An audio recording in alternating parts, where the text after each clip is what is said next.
Shalom, saudara yang dikasihi Tuhan Yesus Kristus. Selamat pagi, salam sejahtera buat saudara semua dimanapun saudara berada. Damai dan sukacita oleh Roh Kudus melimpah senantiasa dalam hati dan kehidupan saudara semua.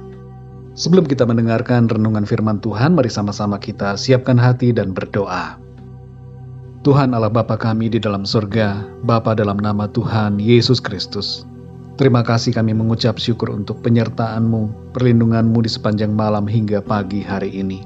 Kembali kami bangun pada saat ini dengan kekuatan, kesehatan, dan berkat Tuhan. Kami percayakan kehidupan kami sepenuhnya kepada-Mu ya Tuhan, karena Engkau yang senantiasa memelihara kami. Saat ini Tuhan kami mau mendengarkan kebenaran firman-Mu. Berbicaralah kepada setiap kami, berikan kami hati yang mengerti untuk dapat memahami akan firman-Mu. Terima kasih Tuhan, dalam nama Tuhan Yesus kami berdoa. Haleluya, amin. Saudara yang dikasihi Tuhan, nats Alkitab kita pada saat ini terdapat dalam Injil Yohanes pasal 9 ayat 1-41. Saudara dapat membacanya secara pribadi kemudian melanjutkan renungan ini. Saya akan membacakan Yohanes pasal 9 ayat 1-3. Tertulis demikian. Waktu Yesus sedang lewat, ia melihat seorang yang buta sejak lahirnya. Murid-muridnya bertanya kepadanya, "Rabi, siapakah yang berbuat dosa, orang ini sendiri atau orang tuanya, sehingga ia dilahirkan buta?" Jawab Yesus, "Bukan dia dan bukan juga orang tuanya, tetapi karena pekerjaan-pekerjaan Allah harus dinyatakan di dalam dia." Saudara yang dikasihi Tuhan, ketika melihat sesuatu yang tidak beres dalam kehidupan ini, kita punya kecenderungan untuk menyalahkan sesuatu. Kita mencari kambing hitam untuk sesuatu yang terjadi, tanpa menyadari bahwa sebenarnya itu tidak menyelesaikan masalah. Blaming atau menyalahkan sudah menjadi salah satu sikap manusia sejak dari awal. Ketika Adam dan Hawa jatuh ke dalam dosa, dan Tuhan bertanya kepada Adam tentang apa yang telah dibuatnya, Adam menyalahkan Hawa. Dan ketika Hawa ditanya, ia menyalahkan ular. Setiap orang tidak mengambil tanggung jawab pada dirinya sendiri, tapi menunjuk orang lain akan tanggung jawabnya yang terlalaikan. Dalam pasal 9 ini, saudara, kita membaca kisah tentang mujizat kesembuhan yang dilakukan Tuhan Yesus kepada seorang yang buta sejak lahirnya.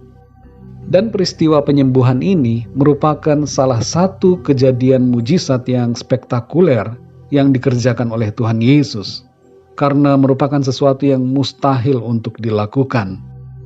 Saudara yang dikasihi Tuhan, kita akan fokus kepada 3 ayat pertama dari pasal ini.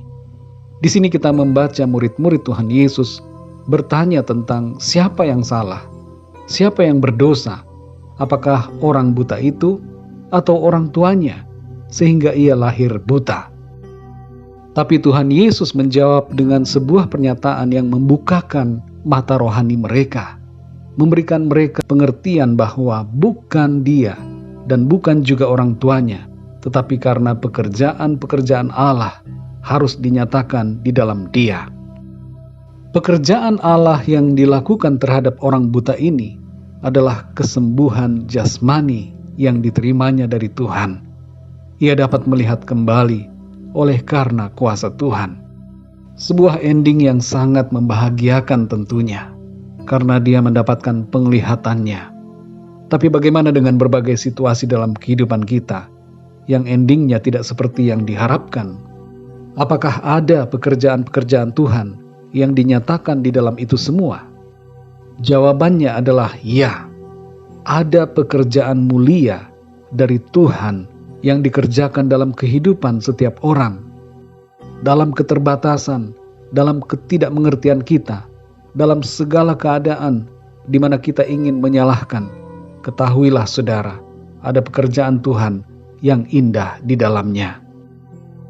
Saudara yang dikasihi Tuhan, ada hal-hal yang tidak kita mengerti dalam hidup ini. Mengapa harus terjadi? Dalam perkara-perkara semacam itu, ingatlah untuk tidak menyalahkan siapa-siapa. Jangan salahkan keadaan, jangan salahkan orang-orang terdekat kita. Jangan salahkan orang tua kita. Jangan salahkan anak-anak kita. Jangan salahkan siapapun, termasuk diri sendiri.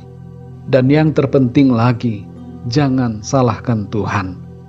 Ketahuilah saudara, satu kebenaran ini, bahwa pekerjaan-pekerjaan besar dan mulia dari Tuhan sedang dikerjakan dan dinyatakan dalam kehidupan kita semua. Karena itu saudara, bersyukurlah selalu dalam segala hal dan jangan menyalahkan siapapun. Mari kita berdoa. Bapa kami yang di sorga, Bapa di dalam nama Tuhan Yesus Kristus, kami mengucap syukur untuk firman-Mu Tuhan yang mengajarkan kepada kami untuk tidak menyalahkan keadaan, tidak menyalahkan siapapun, dan tidak menyalahkan Tuhan. Ketika ada situasi-situasi dalam hidup kami yang tidak kami mengerti dan cenderung untuk membuat kami menyalahkan, tolong kami Tuhan, ingatkan kami bahwa di dalam semuanya itu, Tuhan bekerja untuk mendatangkan perkara-perkara yang mulia dalam hidup kami. Kami mau berjalan dalam pimpinan-Mu Tuhan. Kami mau berserah penuh kepada-Mu. Tuntun hidup kami supaya selalu ada dalam rencana-Mu. Kami percaya yang baik, yang mulia, rencana Tuhan yang indah terjadi dalam kehidupan kami. Terima kasih Tuhan. Kami bersyukur untuk segala kebaikan-Mu dan untuk segala karya-Mu dalam hidup kami. Kami bersyukur untuk segala sesuatu yang terjadi. Kami percaya yang baik dan yang sempurna Tuhan kerjakan dalam hidup kami. Engkau membentuk kami, menjadikan kami saksi-saksi-Mu yang mulia, yang menyatakan akan kemuliaan-Mu. Terima kasih ya Tuhan. Di sepanjang hari ini kami mohon pimpinan-Mu. Sertai kami dalam setiap aktivitas kami. Berkatilah tangan-tangan kami yang bekerja. Berikan kami semua hikmat dan kemampuan yang daripada-Mu. Kami berdoa untuk setiap yang sedang mengalami masalah dan persoalan. Berikan jalan keluar ya Tuhan. Sembuhkan yang sakit, kuatkan yang lemah, dan nyatakan mujizat-Mu atas setiap kami. Kami percayakan segala sesuatunya ke dalam tangan kasih-Mu. Karena Engkaulah ya Tuhan, yang memelihara akan kehidupan kami. Terpujilah nama-Mu ya Bapa, dalam nama Tuhan Yesus Kristus, Tuhan dan Juru Selamat kami berdoa dan mengucap syukur. Haleluya, amin. Puji Tuhan, saudara yang dikasihi Tuhan, saya percaya firman Tuhan menjadi berkat dan kekuatan buat saudara semua, dan Roh Kudus akan menolong saudara untuk lebih lagi memahami kebenaran firman Tuhan.